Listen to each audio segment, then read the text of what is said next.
Hello friends, welcome back to my channel. मु शुभ्रा आपण मान को वेलकम करछि मो चैनल को। देखंतु एटा कार्तिक पूर्णिमार दिन, तो समस्त को हैप्पी कार्तिक पूर्णिमा। मास सारा समस्ते कार्तिक मास पाली थांती। आज है फाइनली कार्तिक पूर्णिमा रे डंगा भसई समस्ते ए दिनटा को बढ़िया की सेलिब्रेट करती।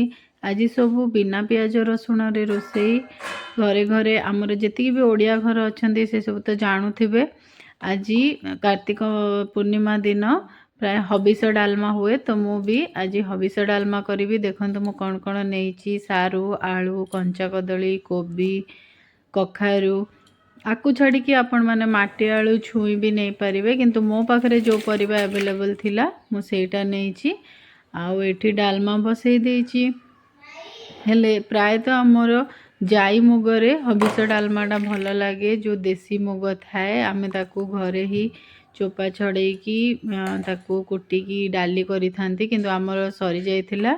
तो सेइथिपय मु दुकान रो ए देखंते ए जो हळदिया किणा मुग थाए सेइथिरे ही करूची। आ ए डालमार खासियत हला एथिरे हळदी पड़ेनी, पियाज रसुण तो पड़िबनी। आज पूर्णिमा रे प्राय केई भी खांतीनी। आउ बिना रसुण पियाज रे बिना हळदी रे ए डालमाटा तैयारी हुए। आउ अरुआ भात सांगरे बहुत ही टेस्टी लगे खाइबा पई। किंतु मो पाखरे देसी मुग नथिला। देसी मुग पड़िले आहुरी ता टेस्टटा भल लगे, किंतु जोटा अच्छी सेथिरे चले दबा। तो देखंतु मु फाइ डाली पके देली, तापरे सारू आलू पके देथली काइना सेई परिबा सिजिबा पे टिके टाइम निए। तो मु ताको डाली को भाजी दे बतरे देथली, जल्दी खोली जीव। ता संगे सारू आलू और देखंतु अदा छेचा कखारू को पके देली। एई सबु अधा सिजी आसिले तापरे मु बाकी परिबा जेमति कि बाइगण कोबी एगुडा को पकेबी। देखंतु मो डालमा बढ़िया की सिजी आसिलानी। देखंतु डाली केते खोलिलानी, किंतु आ टिके बाइगण हबो। तो आ टिके टाइम सिजेली। तापर देखंतु एठी फाइनली घियो जीरा और कंचा लंका रे म ताकू छुंक करि देइछि।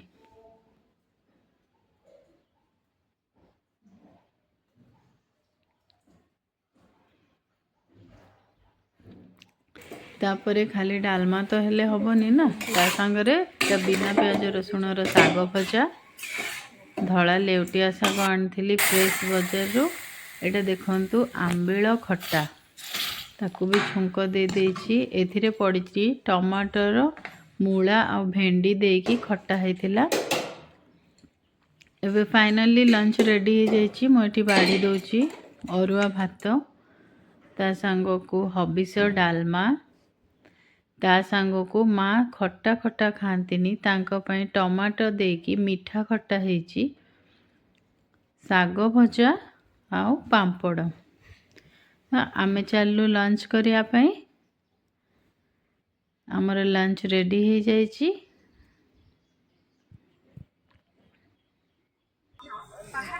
तापरे संध्या समय पुओ झियो जाइथिले बापांको संगरे। आम सुंदरगढ़ रे फर्स्ट टाइम पे बाली यात्रा होतिला, तो सेपट को जाइथिले बुलिया पई। कौन बनौछ?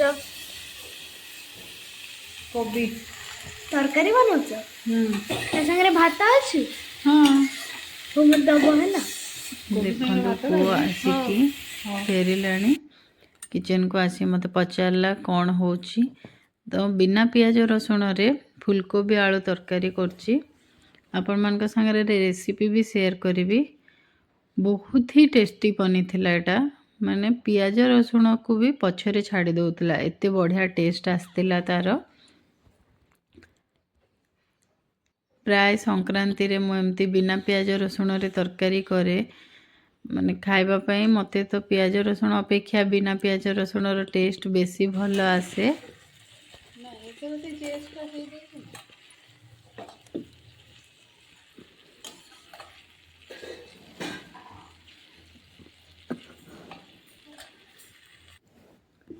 फाइनली देखंतु फुलकोबी आलू तरकारी रेडी।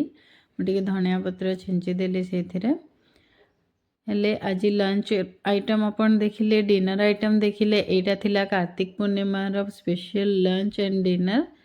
तो आपण मैंने भी एमती घरे ट्राए करंतु करिकी खांतु आ मते कमेंट रे निश्चय जणांतु कि आपण जदि मो रेसिपीटा ट्राए करूचंती हेले से आपण मान को केमती लागुची।